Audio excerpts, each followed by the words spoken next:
After being closed for nearly a decade, boat ramps are opening back up at Lake Meredith.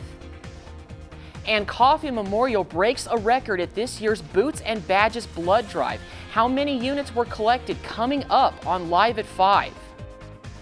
Another day of thunderstorm chances this evening. Some could be strong to severe. We're watching it for you guys. And now, the most watched and trusted news in the Panhandle, News Channel 10.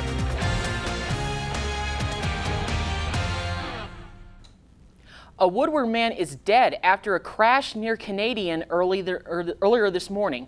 The Texas Department of Public Safety says a pickup was traveling west on Highway 60 around I-30 when it failed to handle a curve in a construction zone. The driver overcorrected, causing the vehicle to flip. The passenger, who was wearing his seatbelt, was pronounced dead on scene.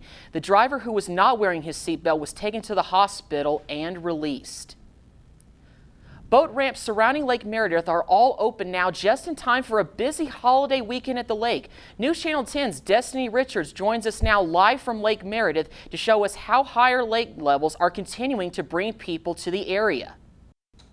The 4th of July went off with a bang, multiple bangs to be accurate. The APD responded to 363 firework-related calls.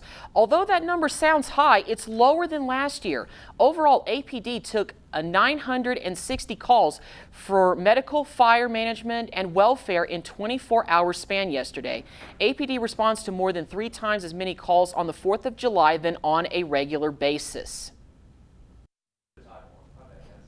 Amarillo's Coffee Memorial Blood Drive Center set a new record at this year's Boots and Badges Blood Drive kickoff event. Last Friday, more than 500 donors signed up to give blood, and Coffee Memorial broke its all-time one-day record by collecting 416 units of blood. Aside from 9/11, that's the highest they've ever had, and which will help them meet demand through the peak of the summer season. The Boots and Badges Blood Drive continues until August 31st. Lawmakers are still trying to add a citizenship question to the 2020 census. Today, a federal judge rejected the Department of Justice's request to delay reopening the case in Maryland. Instead, the judge set an evidentiary hearing for September 3rd. The government wants more information on Trump administration's plans for adding the question before moving forward. As of right now, officials say the census will be printed without the question. President Trump says he is considering options that would allow the question to be added at a later date. President Trump says his administration will soon begin deporting thousands of undocumented people living in the U.S. after delaying action last month. Katherine Johnson